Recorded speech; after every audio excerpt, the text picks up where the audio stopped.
I watched every Best Picture nominated film for this year's Oscars, and here's my ranking for each of them, as well as Oscar predictions. If you are new around here, hi, my name is Megan. I am a content creator who has been talking about movies for nearly a decade, and I have my degree in digital communications where I focused on film production, so I'm not new to this, I'm true to this. And I've been watching the Oscars since I was 7 or 8 years old, so I do know a little bit of the ongoings of the Academy Awards. Before I get started, this ranking is based off of favoritism and also my Letterboxd score.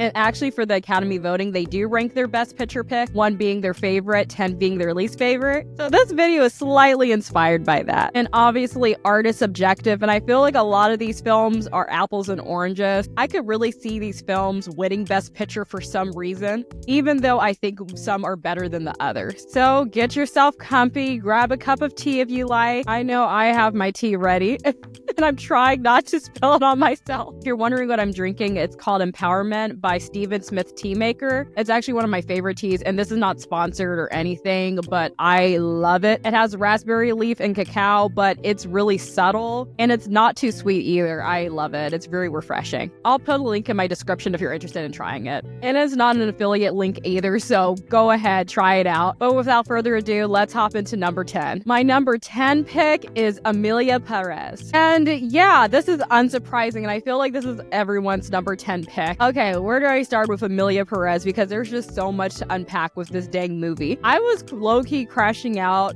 when I found out this movie got 13 nominations. I even did a TikTok video about it. I hope no one takes this the wrong way, but those who know. 13 nominations for that movie is crazy. Yes, that was my TikTok reaction to the 13 nominations. Now, is this movie bad? Let's just say it took me multiple watches to try to finish this movie. Honestly, this movie has so many tonal shifts that it's very jarring. So if you don't know anything about Emilia Pérez, basically it's a musical drama crime story, but also there's comedic elements, but there's not enough for it to be a comedy. Anyway, it's about a lawyer named Rita, played by Zoe Saldana, and she's asked by a Mexican cartel leader, played by Carla Sofia Gascon, and the cartel leader wants to transition, but in order to do so, the cartel leader wants to fake her own death so she could fully transition into Emilia Pérez. And it's a very interesting story. The first act of the movie is actually pretty good, even though it has that ridiculous song that's going viral on the internet. Y'all know the one. It's still hot. The movie just really goes off the rails. I actually watched the behind the scenes documentary right after watching this film, and it was intentional for it to have tonal shifts as well as explore different genres, and that's very ambitious. I have to give credit where credit's due. I mean, that's a choice. We all make choices, but that was a choice. But it just, the execution wasn't really well done in my opinion, and I wish that the film actually went a little bit campy, because it did explore this little campy element with the penis to vagina song. And if you watch my previous videos, you know I'm a musical theater girly. I have to admit, the choreography is really good for a lot of these sequences, and Zoe Saldana, she did eat her role up, but I'm just so confused over the amount of critical acclaim that this movie is getting. Like, 13 nominations is a lot. That's as many nominations as Oppenheimer, and this is the most nominations that any international film has ever gotten in Oscars history. So that means it got more Oscar nominations than the movie Parasite, and Parasite is a masterpiece. I do see the appeal of this movie for some people that really liked it, just due to the ambition and uniqueness of this project. They might be fans of the director, but this is not the worst Best Picture movie that I've ever seen. I put in my Letterboxd review that I still think Crash is the worst film that was nominated for Best Picture, and it won. And this does feel very Crash adjacent in a way of it trying to be progressive, but it's really not at the end of the day. I'm not going to get into any of the Emilia Pérez controversies in this particular video, but Kayla Says does a really great video on it. So definitely check that video out after watching this video. I am going to address one of the controversies, which is Carla Sofia Gascon's tweets that resurfaced that were Islamophobic, xenophobic, racist. Yeah, they were very unsavory tweets. Tea and Popcorn is an anti-bigotry zone. We are all about diversity, equity, and inclusion on here. With that being said, also, you cannot beat bigotry with bigotry. So I better not see any transphobic comments on this. I don't care how you feel about Carla Sofia Gascon. Do not put any transphobic stuff on my page. Absolutely not. And that is not to defend Carla Sofia Gascon. What she said was awful, but you cannot fight bigotry with more bigotry. It does not make any sense. So yeah, I don't play any of that on this platform. I just wanted to put that out there so y'all don't get it twisted up in here. But anyway, back to my reviews, rankings, predictions, all of that. But in my opinion, Emilia Pérez is mid at best and downright boring and offensive at worst. I'm gonna go into my Oscar predictions as it relates to Emilia Pérez. I think Zoe Saldana has a lock when it comes to a supporting actress. She has swept all award season. I think she's a shoo-in to win for this. This also has potential of being Best International Feature, but I think another film might win, actually, especially after all of the film's controversies. This was an original contender for the Best Picture award, but I don't think it's going to win, especially after all of the controversies as well. Number 9, A Complete Unknown. I'm gonna be for real with y'all. Sometimes I forget that I've even watched this movie. I watched this one in theater, but not saying that it was a bad movie. It's just kind of forgetful to me. I gave it 3 stars on Letterboxd. I think it's deserving of 3 stars, honestly. So A Complete Unknown is a Bob Dylan biopic, and the film focuses on his folk music years prior to his transition to rock. And this is the first biopic I've seen in a long time where I wasn't too familiar with the backstory of the figure in question, or the artist in question rather, but Timothée Chalamet gives a really good performance as Bob Dylan. A lot of people were pretty skeptical of seeing him as Bob Dylan, but I thought that was pretty good casting. Ultimately, the performances really do carry the film. My favorite performance actually is that of Edward Norton, who plays Pete Seeger. Let me know in the comments if there's any Pete Seeger fans. How do you think he did? But also Monica Barbero, she's nominated for Best Supporting Actress. I think it's well deserved too. I really liked her performance as well. Going back to the film itself, I felt like it was a bit slow at times, especially the second act. It kind of dragged on a bit. And like I said previously, the film is actually supposed to kind of talk about his transition from folk music to rock, but the story doesn't really focus on that for the majority of the runtime. And actually, this film is based on a book called Dylan Goes Electric that talks about that. Now, I haven't read the book either, so I don't know if the book mostly focuses on his folk era and less about his rock era, but I think the movie should have focused a little bit more of that transition. And this is a mild spoiler, but you really only get that in the third act. And honestly, the third act is the best part of the movie. I really like the tension of the third act. But I thought this movie was fine. My dad really enjoyed it. I watched it with him. So it's very much a dad movie. But if you're really into Bob Dylan, I think you're really gonna like this movie. And I love biopics, and I think this one is a decent one. I wouldn't say it's my favorite, but it is a good one. Hey, it's Editing Meg here, and I actually totally forgot to do my Oscar predictions when I recorded that video. However, it's actually perfect timing because the SAGs just happened, and Timothée Chalamet actually won for Best Leading Actor for A Complete Unknown.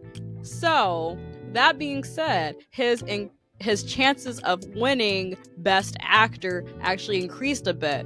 But other than that, I predict A Complete Unknown to be a bit of an underdog, even though there was really great performances, pretty good directing, pretty decent writing. I don't think that they're going to win in their respective categories because, again, it is a very competitive year. Number 8, The Brutalist. So The Brutalist is another Oscar award season contender and another controversial film due to some of the AI use. And I'm not going to dive too deep into that, but I will say that my biggest pro of this movie is the visuals of it. The cinematography is absolutely stunning. This movie is made to be seen on the big screen, and I'm just really happy that I was able to see it on the big screen. I really don't know if this film will hold up once it hits streaming, but I did appreciate the 15-minute intermission. More films should follow suit, especially longer ones. But the runtime actually flew by relatively quickly. With it being a nearly 4-hour movie, it really does keep your attention the entire time, even during the slower aspects of it. So a bit about The Brutalist. It stars Adrien Brody as Laszlo Toth. He's a Hungarian Jewish man who escapes the war in Europe that happens in the 1940s, if you catch my drift. He's trying to rebuild his life in America as an architect, and then eventually tries to rebuild his family life. And this is one of the stories that feels like a biopic, but it's actually not a biopic, but it is inspired by real life people. And I actually recognize a lot of the art influences of the film, but the film doesn't really talk about the art and architecture that much, but I kind of wish that they did because I'm such an art nerd. There's really great performances in it. Obviously, Adrien Brody, he's a pretty talented actor, so he's amazing. Felicity Jones, she's great in this movie as well. Freaking Guy Pearce, he's in this movie and he's incredible. He is stealing the show, honestly. I like his performance. Yeah, he deserves every nomination. Another pro that I have regarding this movie is I really like the film structure. It does remind me a lot of older films. There's an overture, there's a part 1, of course the intermission, there's the part 2, and then there's an epilogue. And I just loved it. I also like the score of the movie as well. Now, my biggest con regarding this movie is its story. Not saying that the story is bad, but it was a bit of a letdown for me. I heard a lot of people giving this movie praise, saying that this is the best movie of the year, this is going to win Best Picture, and with all that hype, I was very disappointed actually, because it felt like something that I've seen before. A bit of a mild spoiler, but this movie is very much a story of talented artist, but that also has problems being a womanizer, and they also have an addiction, and they're just trying to pull their life together. It's very much that story. And if you've watched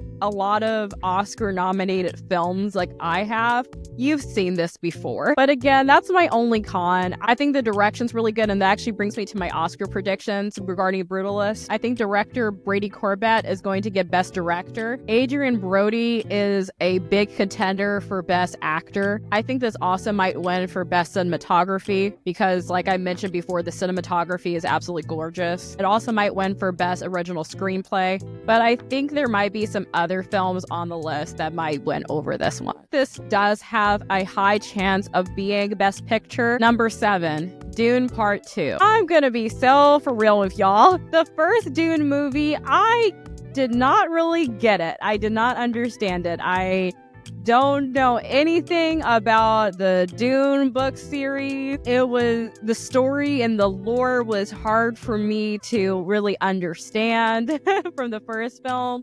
But shout out to Screen Crush for their overview of Dune Part 1. Y'all helped me out so much because I would have been confused if I had rewatched Dune Part 1. Y'all saved me time and confusion, so shout out to you. I'll link the video below. But basically, Dune Part 2 is following the events of Dune Part 1. Another performance by Timothée Chalamet. He's playing Paul, and he's with the Sand Tribe people. I don't know anything about this. No, let me stop. But for real though, yeah, it just follows the events of the second movie. And I do like this movie better than the first movie. I think the pacing was better. It was easier to understand. There was better action because the first movie was very dialogue heavy. It was a lot of exposition. It was very lore heavy, but it was just easy to pick up everything in this movie. So I do appreciate that. Obviously, production design, cinematography, direction, very freaking good. Performances, great. This movie is stunning. I wish I liked it more, but I'm not a Dune person, or as Nicole Kidman would call it, a Dooney. I'm a Dooney.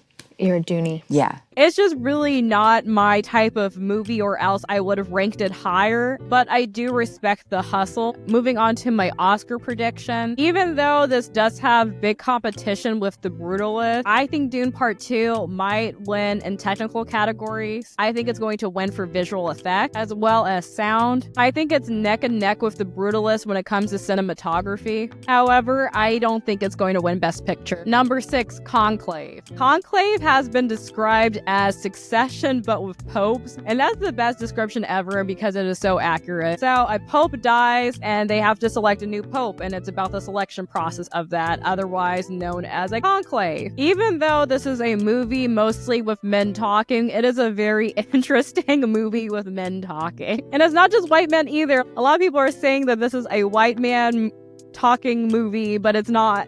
We have a diversity of popes.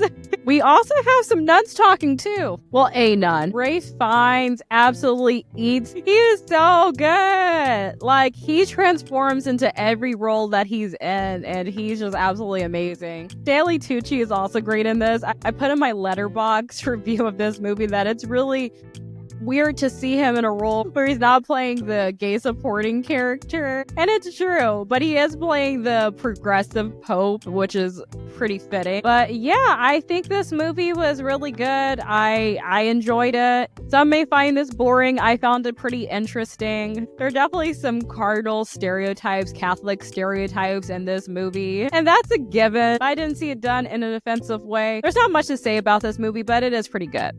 So Ralph Fiennes is nominated for Best Actor, but I don't think he's going to win, unfortunately. But if he does win, that'd be cool. The editing is very good, so if they are going to win anything, it might be for that. But again, it's pretty tough this year. As far as Best Picture, I don't think this is going to win either. But if it does have potential of winning anything, I think it might be Best Adapted Screenplay. It's very much Oscar-y, but I think Conclave is pretty much an underdog, really, when it comes to the Academy Awards. By the way, if you like the vibe so far, I'm on the road to 200 subscribers, so please do me a favor and subscribe. Number 5, I'm Still Here. And it seems like with all of my rankings that I've done, the top 5 are really neck and neck for different reasons. I'm Still Here. I was pleasantly surprised by this movie. I knew that it was good because a lot of people were talking about it, but it is a very good film. The film is based on a true story of Eunice Paiva, who is a mother and activist who is coping with the disappearance of her husband,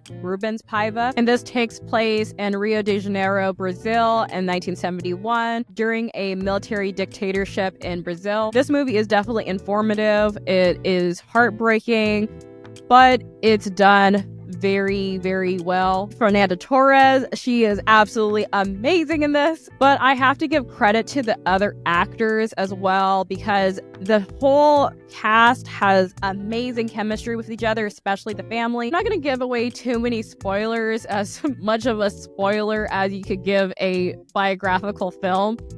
But I really love how this film is structured because of a majority of the first act actually focuses on the family themselves. You see the family going to the beach. You see the family having parties at their house. You see the family sending the oldest daughter off to college. It's just so nice to spend time with this family before the main events of the film occurs. And I think that just gives such a great impact on the weight of it. Essentially going through this journey with this family, especially with Eunice. And it is scary, it is heartbreaking, we're as just confused as she is. And yeah, it is very impactful. So yeah, amazing job as far as the writing, as far as the editing goes. The editing is so great in this. I also really love the cinematography. I've said that so many times, but I love the cinematography. The lighting is so impactful. It helps tell the story of both time and just tone. And I know that's what movies are supposed to do, but the way that this movie does it is just so impactful. Man, this movie is so great. I absolutely love it. I highly recommend watching it if you haven't seen it already. Oh boy, you are not going to regret it. But again, it is sad. Bring some tissues. It's a beautiful film. It's worth all the acclaim. It really is. Don't let subtitles deter you from watching this, because I know some people, they don't want to mess with international films because they don't want to read. But no, y'all, you need to read this one. You need to watch. But you need to watch. Going into my predictions, I think this one is going to win Best International Feature Film, because it should. Yeah, I think this is going to win. Fernanda Torres is definitely the lead as far as Best Actress, but she is neck and neck with another actress, and it is actually a pretty tight race this year for Best Actress, but I think Fernanda Torres is one of the front runners for sure. Number 4, Nickel Boy. So I actually watched Nickel Boys the same night as I watched I'm Still Here, and I actually watched Nickel Boys before I'm Still Here. And if you were to do a double feature of any of these Oscar-nominated movies, I would say Nickel Boys and I'm Still Here are like pretty good. It's a pretty good double feature, even though they're unrelated. But as far as like the overall tone of the film and some of the themes, I think that makes a really good double feature, but I digress. So Nickel Boys is based on a 2019 novel. It's about 2 Black teenagers in the Jim Crow South named Elwood and Turner, and they're both attending an all-boys reform school in Florida. And not gonna lie, I was pretty nervous to watch this movie. The reason why I was nervous is I know that the Academy loves a Black trauma film. And then when I saw that this movie takes place in the Jim Crow South with 2 Black boys, and that it was done from a first-person perspective, child, I was gonna miss this movie. I've made it a goal for myself to watch and review all of the Best Picture nominated films since 2019 or so. So I had to watch this one. I was pleasantly surprised by this. It is a great film. It is very well done. Even though it does talk about racism, it's not really the primary focus of the story, thank goodness. But not to give too many spoilers away, but it does talk about a big issue that plagued the United States for a while, and that affected the Black community as far as these reform schools and just schools in general at the time. And it is something worth talking about, and I think this film did it in such a great way. The first person perspective is so unique, but it's not done in a way that feels nauseating, because that was another concern that I have, because I tend to get motion sickness. But the shots gave your eyes a moment to kind of settle in. Again, you were going on this journey with this character, and you're figuring things out along with this character, and I think that made it very powerful. And also from that perspective too, like, this film really could have shown some very disturbing images, but again, thank goodness it doesn't. It almost reminds me of the film Zone of Interest that was nominated last year. It's one of those movies where you put the pieces together and it really puts a pit in your stomach, but it's not done in a way that's like, let me show you this thing going on. No, look at it! It's not in your face. But yeah, it's a great movie. Really great performances. The actors were definitely snubbed for these performances. My goodness gracious. Ethan Harrissi and Brendan Wilson were snubbed. It'll be awesome if this film won adapted screenplay, because I think the adaptation was solid. But I don't know. I mean, again, pretty tough contenders this year. It would be cool if this won Best Picture, but I don't know if it will. It's definitely an underdog movie this year, I fear. But again, nevertheless, it is a very solid one. And yeah, I would recommend it. It is good. Definitely snubbed for cinematography, I'll tell you that. Number 3 is Wicked. And actually, the last 3 movies that I'm going to rank are also some of my favorite films of the year. I absolutely loved Wicked. Wicked was such a great movie. If you don't know anything about Wicked, it's based on the Broadway play of the same name, which was based on a book, which was inspired by The Wizard of Oz. And this is a prequel to The Wizard of Oz. Specifically, this is the Wicked Witch's backstory. And this is a solid adaptation of the musical Wicked. I actually saw a musical production of Wicked, so I was pretty excited, but also holding my breath to see how it was going to translate on film, and it didn't disappoint. Now, this is part 1 of Wicked. They're actually splitting it up to 2 parts, if you don't already know. So it does stop in the middle of the story,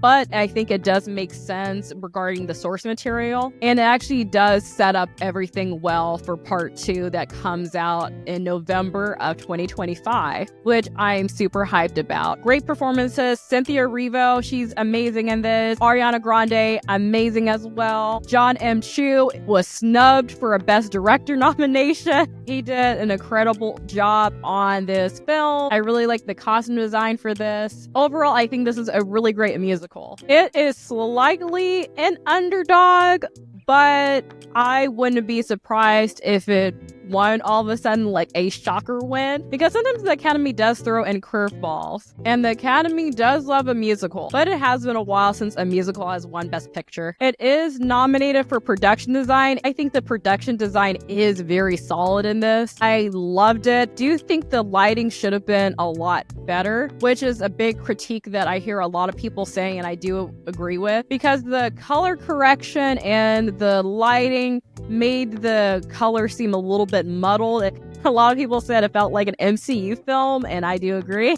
Even though it was intentional, I think it needed to be a little bit more saturated, a little bit more whimsical. It's also nominated for Best Costume Design, and you know what? I would be very okay with it winning costume design. It's also nominated for Best Film Editing. I really don't know if it will win for that in that regard. There are a little bit of pacing issues. It just happens in the end of the second act where it gets a little bit slow. The film does have really great makeup and hairstyling, which is nominated for, but it is a relatively tough category. The other nominees for makeup and hairstyling happen to be A Different Man, Nosferatu, The Substance, and Emilia Pérez. Say what you want about Emilia Pérez, and I do agree about that, but I will give credit where credit's due, and that's one thing that I forgot to mention during my Emilia Pérez section of this video, is that the makeup is pretty good in this, especially with Emilia Pérez's character pre-transition. Number 2, The Substance. So I am so happy that The Substance is nominated, especially because it is one of the best, if not the best, horror movie that came out this year. I'm just really happy that horror is being recognized in the Academy. I think The Substance has had a really great award season campaign, especially with their Golden Globe nomination and campaigning for Best Motion Picture, Musical, or Comedy. Even though this is not quite a comical movie, I think that's why this movie is in the running for Best Picture. The Substance is a body horror film starring Demi Moore as